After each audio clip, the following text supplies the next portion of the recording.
Welcome back to Speed Reels. Today I will show you a 2001 thriller movie titled Donnie Darko. Donnie Darko is a troubled teenager who has schizophrenia. However, he had stopped using his medications, and as a result, he was always sleepwalking to places far away from his home. One day, while he had dinner with his family, he had an argument with his elder sister, Elizabeth, who then exposed him to everyone that he had stopped taking his medications. After dinner, his mom, Rose, then went to meet Donnie in his room to ask him about where he always went in the night and his medications, but he rudely told her to leave his room and called her a bitch. Donnie felt guilty about what had happened and then went ahead to take his medications. On the night of October 2, 1988, Donnie sleepwalked away from home again. He heard a voice call him from his bed, telling him to come. He sleepwalked and met Frank, a man in a big rabbit costume. Frank told Donnie that in 28 days, 6 hours, 42 minutes, and 12 seconds, the world was going to end. However, at that same time, a jet engine mysteriously crashed into Donnie's room at home, and had he been that he had not been sleepwalking, he would have died in the accident. The next morning, Donnie was woken up by a neighbor who had found him asleep on a golf course.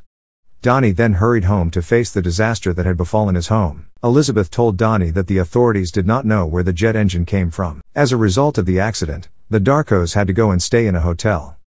One day, on the way to the office of Donnie's therapist, his dad nearly ran the car over Roberta Sparrow, also known as Grandma Death. Grandma Death is an old woman who spends her days walking back and forth from her house to the mailbox across the street. After Donnie's dad, Eddie, stopped the car, Donnie rushed out to help Grandma Death. One night, the imaginary Frank appeared to Donnie in a hallucination and encouraged him to flood the private high school he attends by breaking open the water pipe with an axe. Donnie also put the axe in the head of the school's solid bronze statue of its mascot and used spray paint to write "They made me do it" on the sidewalk. As a result of the flooding, school was canceled the next morning, and as Donnie walked back home, he saw the new girl in his school, Gretchen, being harassed by some bullies. Gretchen then asked Donnie to walk with her so that she could avoid the bullies. On the way, she revealed to Donnie that her stepfather had nearly killed her mother and was still on the loose. Donnie also revealed his own troubled past as well as his intelligence. After their conversation, Donnie asked Gretchen if she would go out with him, and she agreed. Soon, his therapist started using hypnotism to get Donnie to reveal the things he was thinking. Back at school, the principal and 2 police officers came to Donnie's class and started calling them out one by one to write on the board. They wanted to use this method to figure out who had similar handwriting to that of the person who had vandalized the school properties. When Donnie wrote, the principal and police officers became suspicious of him because his handwriting matched the one they were looking for. However, while Donnie took his pills and admired himself in a mirror, the imaginary Frank told Donnie that he got away with what he did and no one was going to come after him. He also asked Donnie if he had heard about time travel, but Donnie's younger sister, Samantha, soon came and asked him who he was talking to, thereby making Donnie stop seeing Frank. One of his teachers at school, Kitty Farmer, who was his socially conservative health instructor, was offended that Donnie questioned her use of self-help tapes in class. After he profanely rejected her use of the simplistic methods brought by a local celebrity, Jim Cunningham, she went to report him to the principal. As a result of that, Donnie was suspended from after-school activities.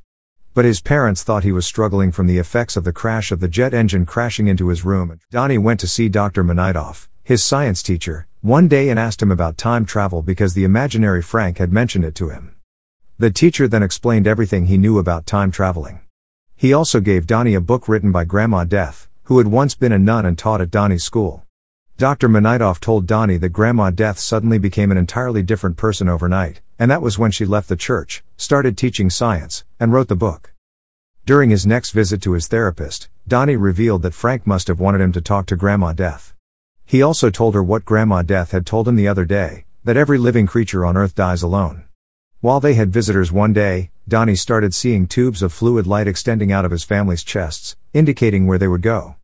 His own tube then extended out of him and took him to his parents' room and revealed the gun his father keeps in a box in the wardrobe. Gretchen and Donnie grew closer. She was one of the few people he opened up to about his time travel visions, and both of them discussed how they wished they could travel back in time and prevent the bad things in their lives from happening. Donnie's parents went to see Donnie's therapist to ask about how their son was doing. The therapist explained what she had discovered from her meetings with Donnie and revealed that Donnie was suffering from daylight hallucinations and that it was a common occurrence among paranoid schizophrenics. She then asked them to increase Donnie's medications. However, Donnie had his mirror episode with Frank again, and Donnie used a knife to stab Frank's right eye. One day, Cunningham had an appearance at the high school to talk to them about his popular topic, fear and love. However, during the question and answer session, Donnie verbally assaulted him. While Donnie and Gretchen hung out later, she asked him if he was okay, and he revealed to her that he had been seeing things and that what Grandma Death had written in her book was similar to what he was experiencing. He and Gretchen then went to Grandma Death's house, but she didn't answer the door. While they walked away from her door, they saw her upstairs looking at them. Donnie went to meet Dr. Manitoff again to discuss time traveling, but when Donnie's questions started taking a theological direction, Manitoff told him he couldn't answer his questions again as it could lead him to lose his job. One day, while heading to school, Donnie found a wallet on the ground in front of a house, and it turned out to be for Cunningham, thus revealing Cunningham's residence to Donnie. Donnie went to his therapist and told her about the tubes of fluid light but refused to tell her about the gun he found in his parents' wardrobe. At school, Donnie and Gretchen explained an invention they had thought of, but while they explained, one of the class bullies then embarrassed Gretchen by telling the whole class about her stepfather stabbing her mother with a knife 4 times. This made Gretchen rush out of the class in anger and sadness, and Donnie followed her to apologize for the bully's behavior, but instead Gretchen turned and kissed him passionately. That same night, Donnie and Gretchen went to see a movie at the cinema. Gretchen fell asleep while they were watching the movie, and Frank appeared to Donnie again. Donnie asked Frank to take off the rabbit mask, and Frank did. Donnie then saw that Frank's right eye was bleeding, probably as a result of the stabbing he did during his mirror episode some time back. Frank then showed Donnie a time portal on the cinema screen and commanded Donnie to go and burn a place to the ground. Donnie then left the sleeping Gretchen in the cinema and headed to where Frank told him to go. Meanwhile, at the same time, a talent hunt show was going on at Donnie's school, and that was where most parents and teachers were. It turned out that the place Frank had asked Donnie to go and burn was Cunningham's house. Donnie poured gas around the place and set it on fire. He then returned to the cinema. It was not until Donnie got back to the cinema that Gretchen finally woke up. The next day, Donnie went to meet his dad to explain that he was crazy, but his dad dismissed what he was saying and told him he was smarter than others and should not listen to them. As a result of the fire incident at Cunningham's place, the firefighters went to his residence and discovered an illegal business dungeon.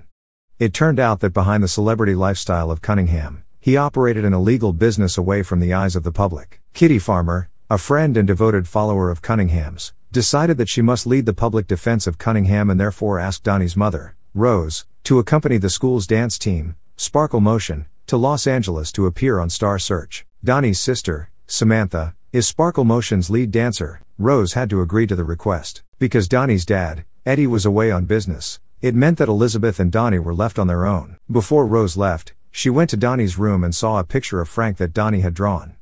It made her scared. Donnie then entered the room, and she spoke to him and made him promise to call his therapist anytime he felt differently. Meanwhile, Donnie had written the letter he wanted to write to Grandma Death. Donnie went to school and met his English teacher packing her loads. He asked her what was wrong, and she revealed that she had been sacked. He was surprised, as he felt she was the only good teacher in the school. He then saw a phrase that she had written on the board, cellar door. He asked her what it meant, and she told him that a famous linguist had once said that cellar door was the most beautiful phrase in the English language. During another session of hypnotherapy with his therapist, Donnie revealed to his therapist that he was the one that flooded the school and burned Cunningham's place. He told her that Frank had told him to do them and he had to so as to save his own life and not be left alone. He also told her that he believes he has the power to build a time machine and that Frank was going to kill someone soon. He started seeing Frank again and was scared until his therapist snapped him out of the hypnotism. His therapist then told him that he could stop taking his medications. On October 29, 1988, a day before the day Frank told Donnie the world was going to end, Elizabeth told Donnie that she had been accepted into Harvard. Donnie suggested that they throw a Halloween party to celebrate. Elizabeth agreed and said it had to be a small party. On the night of the party, Donnie's therapist tried to contact Rose to discuss Donnie's problem with her, but she wasn't around. Gretchen also came to Donnie's house, and she told him she had to come there for safety reasons because her mother had suddenly disappeared, and she suspected that it was her stepdad that was behind it. Donnie tried to comfort her and they made love, ignoring Donnie's mom's phone call that she and the girls were going to arrive in the morning. At midnight, on October 30th, just 6 hours before Frank's prediction of the end of the world, Donnie had another hallucination about the fluid light tubes, and he realized that 28 days had passed and it was very close to the end of the world. Convinced that Grandma Death is in some way connected to Frank, Donnie persuaded Gretchen and 2 other friends to go with him to her house. When they got there, they were attacked by their class bullies. One of them threw Gretchen on the road, where she was struck and killed by a car driven by Frank, who is Elizabeth's boyfriend and was on his way to their Halloween party. Frank was wearing the creepy rabbit costume that Donnie's imaginary Frank wears. Out of anger, Donnie used his father's gun to shoot Frank in the right eye and kill him, giving him a similar eye injury to that of imaginary Frank. He then carried Gretchen's body to his home. He stole the car keys from a sleeping Elizabeth and, taking Gretchen with him, drove into the hills above town.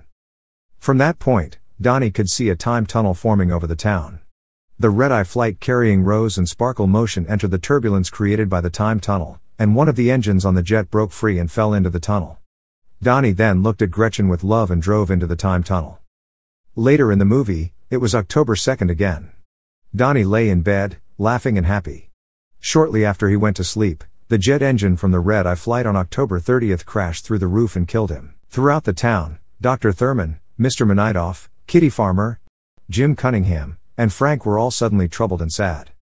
The next morning, Gretchen rode her bike to the Darko's house. Elizabeth, Eddie, and Samantha were sobbing as Donnie's corpse was being taken away, while Rose was smoking a cigarette a few feet away, doing her best to deal with the fact that her last encounter with her troubled son was the unpleasant confrontation in his bedroom. Gretchen found out from a young boy what had happened and who the family was, as she had never met Donnie. Touched by the tragedy, she shyly waved to Rose. Touched by a stranger's act of kindness, Rose waved back. Make sure to subscribe and turn on notifications for more videos like this.